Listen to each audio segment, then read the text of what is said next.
Alla fine del match con mister Riccardo Allegretti, che finale, perché è successo un po' di tutto. Partiamo dalle cose positive, quella cavalcata di Polo che si è fatto praticamente tutto il campo, ha superato come birilli gli avversari e poi ha buttato dentro questo pallone pesantissimo perché vale 3 punti. Assolutamente sì, il recupero di Tommaso è uno degli aspetti positivi insieme al risultato, insieme al gran gol che ha fatto. Peccato perché è stata una partita secondo me gestita malissimo, perché ci sono stati degli episodi il primo tempo, rigore su tutti, che credo che sia talmente evidente che si faccia fatica anche a commentarlo. Ma al di là di quello, 4 cartellini gialli il primo tempo, di cui secondo me uno giustissimo, quello di Sissé.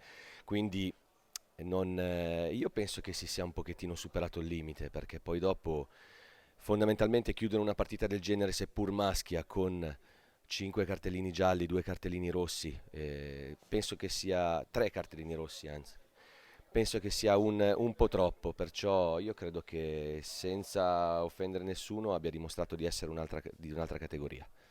Infatti in quel finale abbiamo visto sventolare 2 cartellini, uno per il capitano Dallara e uno anche nei tuoi confronti, giusto che ci era sembrato comunque dalla tribuna che tu fossi entrato proprio per distanziare Dallara e i giocatori avversari, quindi Ma io in realtà sono entrato per risultare, probabilmente ho sbagliato, sì.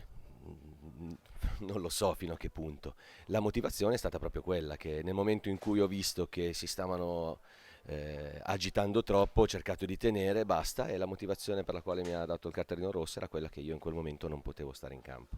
però al di là di questo appunto quello che conta sono i 3 punti e soprattutto ci portiamo a casa la reazione perché nonostante una Clivense che sicuramente abbiamo visto più disinvolta in altre occasioni perché anche nel finale del primo tempo quando non hanno pareggiato è stato il momento in cui abbiamo anche rischiato, no, di prendere il secondo gol. Il secondo tempo però comunque più all'arrembaggio e alla fine questa azione di Polo è la dimostrazione che tutti quanti non si sarebbero accontentati del pareggio, che volevano a tutti i costi portarsi questa vittoria per stare sempre lì a ridosso del secondo posto e continuare questa cavalcata. Sì, ma questo la squadra l'ha dimostrato spesso, quindi il fatto di reagire o comunque di non accontentarsi è capitato più volte. Secondo me non era facile riuscire a fare una partita con una gestione di questo tipo, perché mi riferisco sempre al primo tempo, perché poi dopo nel secondo di inerzia si spingeva apposta perché non si voleva, ma al primo tempo, oltre ai cartellini, ci sono stati 3-4 fuorigiochi che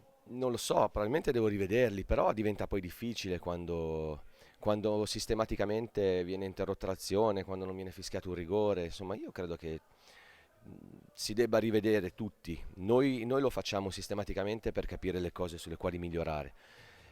Probabilmente dovrebbero farlo anche chi decide di scegliere di mandare per partite così delicate arbitri così. Adesso andiamo a festeggiare con il Northside per l'anniversario della curva. Assolutamente sì, è stata una grande vittoria.